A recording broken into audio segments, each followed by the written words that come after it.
ఏలూరు జిల్లాకి సంబంధించి breaking news చూస్తున్నాం. ఏలూరు జిల్లాలో లంక గ్రామాలకు భారీగా వరద నీరు చేరుతోంది. కైకలూరు, మండవల్లి, కొల్లేరులు నీటి ప్రవాహం ఎక్కువగా ఉందని అధికారులు చెబుతున్నారు. కైకలూరు నుంచి ఏలూరు వెళ్లే ప్రధాన రహదారి చిన్నయడ్లగాడి, పెద్ద ఎడ్లగాడి వద్ద రోడ్డుపైకి వరద నీరు వచ్చి చేరింది. ఇక దీంతో రాకపోకలను అధికారులు నిలిపివేశారు. మండవల్లి మండలంలోని పెనుమాక లంక, నందిగామ లంకలో భారీగా వరద నీరు చేరుకుంది.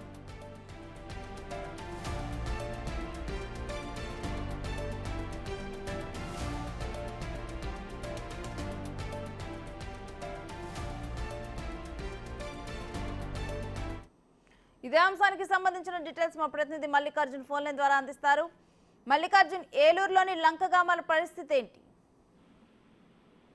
రేణుశ్రీ ఏదైతే ఉందో ఉమ్మడి కృష్ణా జిల్లాకి సంబంధించిన ఏదైతే కైకలూరు నియోజకవర్గం ఉందో అటు నుంచి ఏలూరు కూడా అక్కడ నుంచి కైకలూరు నుంచి ఎండింగ్ నుంచి స్టార్ట్ అవుతున్న పరిస్థితి కనిపిస్తుంది. ఇప్పుడు ఏదైతే బుడమేరుకు సంబంధించిన వరద నీరు ఏదైతే ఉందో ఆ వరద నీరు అంతా కూడా చివరికి కొల్లూరులో కూడా ఆ వరద నీరు చేరుకోవాల్సిన పరిస్థితి ఉంది. ఈ వరద నీరు అనేది ఇప్పటి వరకు 4-5 రోజులుగా విజయవాడ నగర వ్యాప్తంగా వ్యాపించిన వరద నీరు అంతా కూడా దిగువకి వెళ్తున్న పరిస్థితి కనిపిస్తా ఉంది. ఒక పక్క ఏలూరు కాలంలో గండిపడి ఏలూరు కాలువకి బుడమేరు నుంచి ఏలూరు కాలువకి వరద నీరు వెళ్తా ఉంటే మిగిలిన వరద నీరు బుడమేరు కాలువ నుంచి అటు కొల్లూరు వైపు కూడా వెళ్తున్న పరిస్థితి కనిపిస్తా ఉంది. ఏ క్రమంలో ఇక్కడ ఉన్న ఏదైతే గ్రామాలు ఉన్నాయో ఏ కైకలూరు కానీ కైకలూరు నియోజకవర్గానికి సంబంధించి కానీ మండపల్లి మండలానికి సంబంధించి కానీ ఇలా లంక గ్రామాలు కొల్లేరు లంక గ్రామాలకు సంబంధించి కానీ చిన్నపట్ల గాడి పెద్దపట్ల గాడి ఇట్లా ఈ గ్రామాలకు సంబంధించి కానీ మొత్తం అన్ని కూడా వెళ్ళలేని పరిస్థితుల్లో పూర్తిగా రాకపోకలు అనేది బంద్ అవడం జరిగింది. ఈ వరద నీరు అనేది ఉధృతంగా అటు సైడు ప్రవహిస్తున్న పరిస్థితి కూడా కనిపిస్తా ఉంది.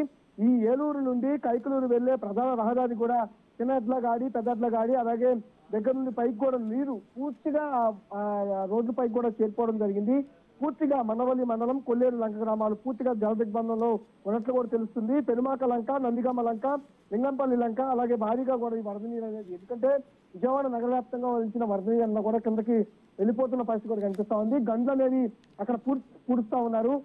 అతిపెద్ద గండి అయినా మూడో గండి కనుక పూడిస్తే పూర్తిగా వరద నీరు అనేది ఓన్లీ బుడమేరు కాలువ నుంచే వెళ్లాల్సిన పరిస్థితి ఉంటుంది. ఆ బుడమేరు కాలువలో వరద నీరు పూర్తిగా కొల్లూరు దగ్గర ఎండ్ అవుతుంది. కొల్లూరు సరస్సులో కూడా ఆ నీరు అనేది కలుస్తూ ఉంటుంది. ఈ వరద నీరు అనేది పూర్తిగా అటు పోతున్న సమయంలో అటు కూడా లంక గ్రామాలకు ఆ ప్రమాదం వచ్చే అవకాశం ఉంటుంది. ఇప్పటికే ఆ ప్రమాదం యొక్క భరితంగా వరద నీరు అది ఎక్కువగా వస్తున్న పరిస్థితి కనిపిస్తా ఉంది. రాకపోకలు పూర్తిగా కైకలూరు ఏలూరు రాకపోకలు పూర్తిగా క్లోజ్ అయిన పరిస్థితి కనిపిస్తా ఉంది. అక్కడ ఉన్న లంక గ్రామాలు మొత్తం కూడా ఆ వరద ప్రాంతానికి కూడా వెళ్తున్న పరిస్థితి కనిపిస్తా ఉంది. అంటే ఇంకొక గండి అయితే పూడిస్తే కనుక పూర్తిగా కెనాల్ నుంచి ఏదైతే వాగు బుడమేరు కాలువ ఉందో కాలువ నుంచి కూడా అటు బయటకు వెళ్ళిపోయి కొల్లూరులో కలిసి కొల్లూరులో నుంచి బయటకు వెళ్ళిపోయే అవకాశం అనేది కనిపిస్తా ఉంది. ఈ సంబంధంగా చూసుకుంటే ఆ లంక గ్రామాలు కానీ అక్కడ ఉన్న ఆ రాకపోకలు కానీ పూర్తిగా స్తంభించిన పరిస్థితి కూడా కనిపిస్తా ఉంది.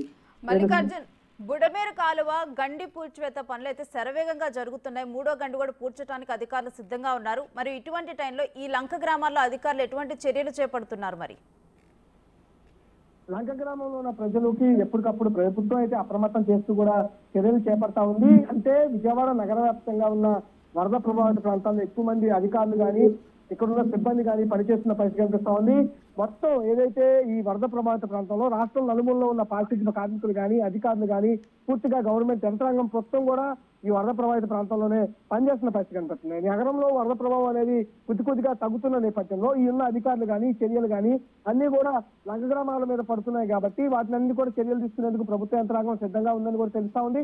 దానికి తగ్గట్టుగా కూడా ఏర్పాట్లు అయితే చేస్తా ఉన్నారు. ఎందుకంటే అటు లంక గ్రామాలు ఎప్పుడూ కూడా ఈ వరద అనేది వస్తున్న నేపథ్యంలో ముందుగానే లంక గ్రామాల్లో ఉన్న ప్రజలను కానీ రోడ్డుకు కనెక్టివిటీ కట్ అయ్యే ప్రజలను కానీ అప్రమత్తం చేస్తూ కూడా ముందుకు వెళ్తా ఉంటారు, సహాయక చర్యలు చేస్తూ ఉంటారు. కానీ అనుకోని విపత్తు అనేది విజయవాడ నగరంపై వచ్చింది కాబట్టి పూర్తి ప్రభుత్వం దృష్టి అంతా విజయవాడ నగరంపై కూడా కొనసాగుతున్న పరిస్థితి కనిపిస్తా ఉంది. అలాగే దాంతో పాటు సమాంతరంగా అటు లంక గ్రామాలపై ఉన్న కూడా ప్రభుత్వం దూరదృష్టిలో పెట్టుకొని ముందుగానే పునరావాస కేంద్రాలకు పంపిస్తున్న పరిస్థితి కూడా కనిపిస్తా ఉంది. అక్కడున్న గ్రామాలను కూడా ఖాళీ చేయించి ఎందుకంటే వరద ప్రభావిత ప్రాంతం పెరిగితే కనుక ఇబ్బందులు ఎక్కువగా వచ్చే అవకాశం ఉంటుంది కాబట్టి అందుకోసం ఏర్పాట్లు అయితే చేస్తున్న పరిస్థితి కనిపిస్తా ఉంది. గండి విషయానికి వస్తే కనుక ఇప్పటికే 2 గంటలు అయితే ప్రభుత్వం వచ్చడం జరిగింది. ఇప్పుడు 3వ గండిని పూడ్చేందుకు ఆర్మీ సైతం రంగంలోకి దించినట్టు కూడా తెలుస్తోంది. ఇప్పటి వరకు చూస్తే 5 రోజుల నుంచి కూడా నిరంతరం బుడమేరు వాగును పన్నులు పూడ్చివేత పనులు అయితే స్వయంగా పరిశీలిస్తా ఉన్నారు. మంత్రి స్వయంగా అక్కడ ఉండి ఆ పన్నులు పరిశీలించి వాళ్ళు పూడ్చివేత పనులు అయితే చేస్తా ఉన్నారు. దాదాపుగా ఇప్పటి వరకు 1300 టిప్పర్ల బండరాళ్లు అలాగే కంకర మట్టి ఇవన్నీ కూడా అక్కడ తరలించడం జరిగింది. రోడ్లపై ఏర్పాట్లకు 2 గళ్ళు కూడా ఇవన్నీ ఏర్పాటు పూర్తి చేయడం జరిగింది. 50,000 టన్నుల మెటీరియల్ కూడా ఇప్పటి వరకు వినియోగించడం జరిగింది. అలాగే 3వ గంటకి అయితే మరింత ఎక్కువగా కూడా ఈ రాళ్లు కానీ కంకర కానీ మట్టి కానీ పట్టే అవకాశం కనిపిస్తాం. వాటిని కూడా ఎందుకంటే అప్రోచ్ రోడ్ అనేది వేసుకుంటూనే గండి వరకు వెళ్లాల్సిన పరిస్థితి కాబట్టి ముందుగా ఈ 2 గంటలు పూర్తి అప్రోచ్ రోడ్ వేసుకుంటూ అక్కడ వరకు పూర్తి చేయడం జరిగింది. ఇప్పుడు శరవేగంగా జరగాల్సిన 3వ గంట పని వాళ్ళకు కూడా అప్రోచ్ రోడ్ వేసుకుంటూ ముందుకు వెళ్తున్న పరిస్థితి కనిపిస్తా ఉంది. Right, thank you Mallikarjun.